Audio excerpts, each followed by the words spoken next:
Muito bom dia, amados irmãos e irmãs, sejam muito bem-vindos à reflexão do Evangelho deste domingo, que é o Evangelho de Lucas, capítulo 1, versos de 1 a 4 e 4, de 14 a 21.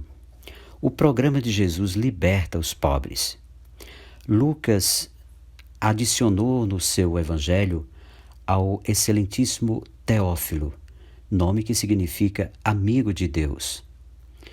O que ele vai contar ao longo do texto, que se prolonga nos Atos dos Apóstolos, não é fruto de especulação, à semelhança dos doutores gregos daquele tempo. Ele quer demonstrar a solidez e credibilidade do que está para apresentar. Fez um estudo cuidadoso de tudo o que aconteceu desde o princípio, a fim de escrever uma narração bem ordenada. Lucas pesquisou as tradições existentes, transmitidas por aqueles que, desde o princípio, foram testemunhas oculares e ministros da palavra. Em base a isso, podemos afirmar que o Evangelho é a síntese da catequese da Igreja primitiva. Para o evangelista, o surgimento de Jesus é um fato histórico, que pode ser constatado a partir de testemunhas oculares que transmitiram essa experiência e a partir da primeira catequese sobre Jesus. Ter fé no Evangelho é crer e aderir à irrupção de Deus na história da humanidade.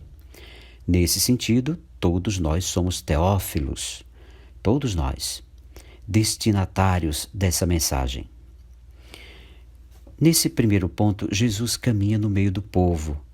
Observe que Lucas o situa na Galileia, terra dos excluídos. Jesus se movimenta no meio do povo, participando da vida dessa gente empobrecida, suscitando esperança e vida nova. Ele ensinava nas sinagogas e todos os elogiavam. A força do Espírito conduziu Jesus para o meio do povo marginalizado. Esse detalhe é importante no Evangelho de Lucas. De fato, nos primeiros 4 capítulos desse Evangelho, detecta-se intensa presença e ação do Espírito, culminando em Jesus, que se sente investido e ungido por ele. Observe que o Espírito Santo no Evangelho de Lucas toma posse de João Batista quando este ainda está no seio da mãe, toma posse de Maria, que engravida e se torna mãe de Jesus, toma posse de Isabel, que proclama Maria bem-aventurada por ter acreditado na palavra do Senhor, toma posse de Zacarias, pai de João Batista, que anuncia a chegada da libertação, toma posse de Simeão, que experimenta a salvação ao receber Jesus em seus braços. É ele quem move a profetisa Ana. João Batista, em sua pregação, anuncia que Jesus irá batizar com o Espírito Santo. Ao ser batizado no Jordão, Jesus é investido da plenitude do Espírito. Por ele, deixa-se conduzir pelo deserto, onde vence as tentações e, finalmente, é conduzido à Galileia. Há, portanto, um verdadeiro Pentecostes no início do Evangelho de Lucas, culminando no programa de Jesus na sinagoga de Nazaré. Depois disso, o evangelista quase não fala mais do Espírito, pois este age em Jesus. Um segundo ponto, podemos falar que é o programa de Jesus, que liberta os pobres. Participando da vida do seu povo, Jesus se encontrou na sinagoga, abrindo o livro de Isaías. O rolo de Isaías deveria ter de 4 a 5 metros de comprimento. Buscou um trecho que sintetiza seu programa. O Espírito do Senhor está sobre mim, porque ele me consagrou com a unção para anunciar a boa nova aos pobres. Enviou-me para proclamar a libertação aos presos e os cegos a recuperação da vista, para libertar os oprimidos e para proclamar um ano de graça do Senhor. O programa de Jesus beneficia diretamente os pobres. Quem são eles? São Anavim ou Anauim, isto é, os que vivem à margem da sociedade e à mercê dos poderosos, sem forças ou condições de resistir-lhes, sem protetor e presa fácil das mentiras e violências dos grandes. Jesus é o aliado dos pobres, é seu libertador.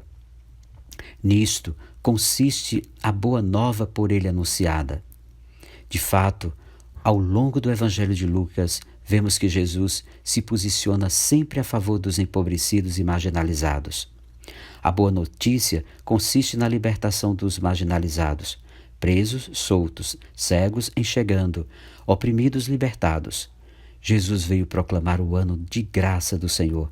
Em Israel, ao ser proclamado o ano de graça, todos os que tinham dívidas recebiam o indulto. As terras hipotecadas ou roubadas pela ganância dos latifundiários eram devolvidas, e todo o povo recomeçava a vida nova, ou uma vida nova, porque a partilha dos bens voltava a regular as relações sociais. O programa de Jesus prevê não só a libertação dos marginalizados, mas sua plena reintegração na sociedade, com a recuperação plena de tudo aquilo do qual foram defraudados. Esta é a evangelização, a boa nova de Jesus, que não consiste em palavras, doutrinação, conceitos, dogmas, documentos, etc., mas numa prática que leva as pessoas marginalizadas à posse da vida plena. Jesus achou a passagem de Isaías que inspirou seu programa de vida. Hoje se cumpriu esta passagem da Escritura que vocês acabaram de ouvir.